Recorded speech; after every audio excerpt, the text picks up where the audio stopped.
everybody. Welcome to You're the Operant Power Foundations and Troubleshooting videos. For this one today, driving home, I guess I get a lot of inspiration during the day, and then so I've had it when I do one of these videos. And this is about, takes into account a number of things: conviction, decision-making, courage, and being single-minded. So when you've made the decision and there's no question about it, then as long as you stay single-minded about it, it has no choice but to come, whatever it is that you're manifesting. The problem that we run into often, especially when we're learning to do this consciously, to manifest consciously, is that the doubts have us questioning. And if you're questioning, then you're prolonging the process, if you're even able to get into that other state. So I just wanted to quickly say, think back in your life. I mean, this is what was really helpful to me in doing this video, is kind of thinking back to examples I had, and I'll share a couple of examples with you, where there was just no question in my mind. I didn't even think about anything. This was what I was going to do. I didn't know how I was going to do it. I didn't have this, or didn't have the money, didn't have the whatever. But I just knew that that's what I was going to do, and I wasn't going to accept anything else. And I think a lot of times, if we go back, either good or bad, we can find examples for ourselves of times when we had that single-mindedness. Even though if it's more of a bad thing, we maybe have tried to be more positive about it, but we are just so sure that this is going to happen, and it does.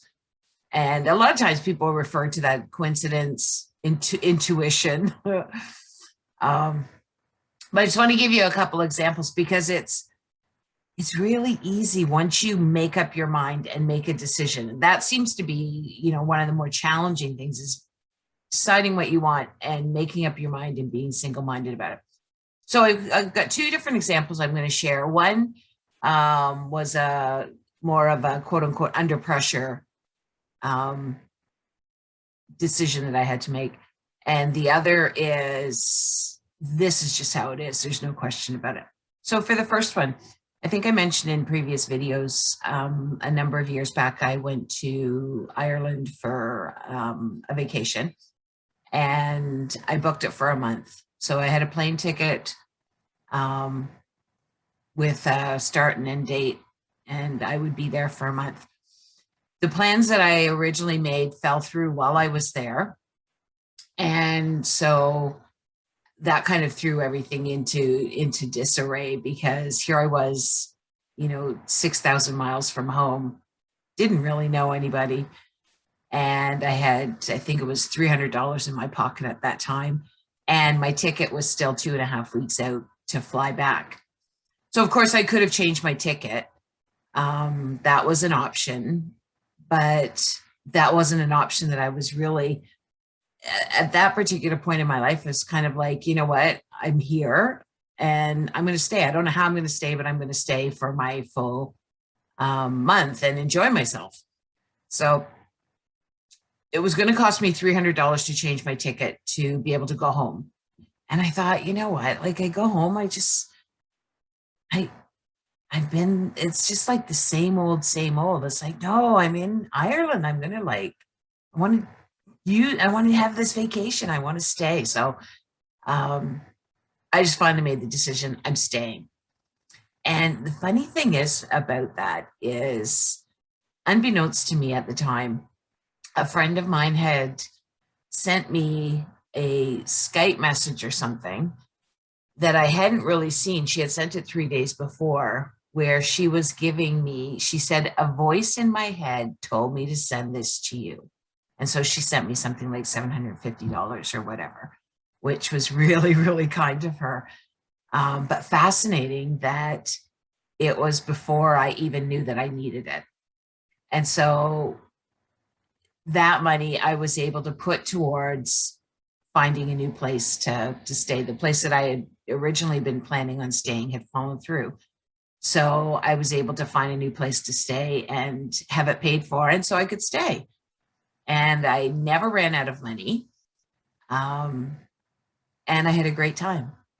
So the point with that is I could have come home. And actually, the funny thing is, if I'd have decided to come home, I would have used my last $300 to switch my ticket, and I wouldn't have had anything to, for meals, or I mean, who knows when my ticket would have, when I would have been able to get out.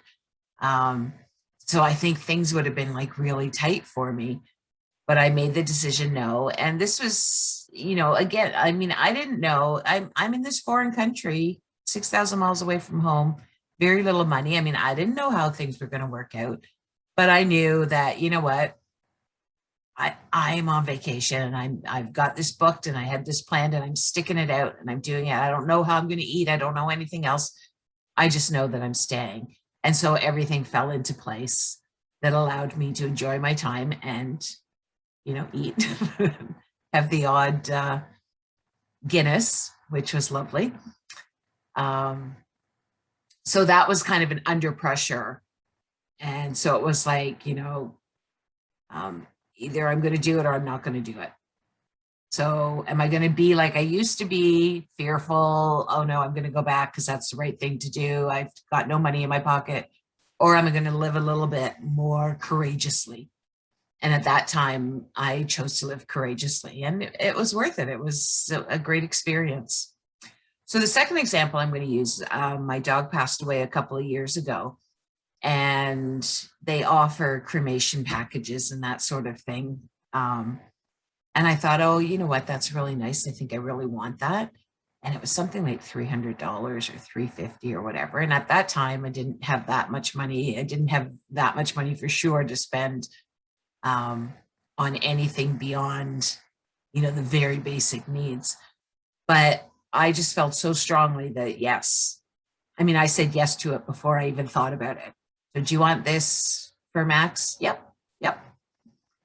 It never even never crossed my mind, how was I going to pay for it? Who was going to pay for it? How was I going to get the money for it? It was just, you know what, that's what I want. Yes, that's what I want. Go ahead and do it. And a day or two later, I was telling someone in my family about what had happened with Max, and that we were having him cremated, and they have these nice packages, and, an urn and stuff like that. And they said, oh, well, I'll pay for that for you. And so it was covered. I didn't need to worry. I know for myself, there's been a pattern in the past of, I want that. Yes, I want that. Absolutely, I want that. Yes, I'm determined I want that. But I never got it because I didn't have the money. And so I always put a condition on it. I want it, but I need the money for it. So just something to consider in your life when it's not a matter of going out and forcing something. It's just being single-minded in yourself that, yes, that's what I want. That's done. Yeah, no, I'm getting it. I don't care what it takes. I don't know how I'm going to get it, but I'm going to get it. And then I've had like numerous actually examples with my dog in the vet, paying a vet bill, because vets are not cheap. If he needs the care, he needs the care. I'm taking him for it. I don't know how I'm going to pay for it. I just know that it'll be taken care of, and he's getting what he needs. So hopefully that's helpful to you. It's kind of like just a slight twist of understanding that can be really helpful if you have that desire. The burning desire is what Neville calls it. And I think that burning desire for me sort of translates into, yes, I want it, and there's nothing that's going to stop it. Yeah, that's how it is. That's how it is, period. And so that's that burning desire. He says, don't be double-minded. I think we fall into that trap of being double-minded when I want that, but I don't have the money. And I don't know, maybe that's not really something I should have because I don't have the money. I should use my money over here. And we have all this chatter going on in our heads, almost talking ourselves out of it. And that's being double-minded. So hopefully, I hope this can help you somewhat. If you have any questions or comments, please leave them below. We'd love to hear from you. And we'll talk to you soon. Thanks. Bye-bye.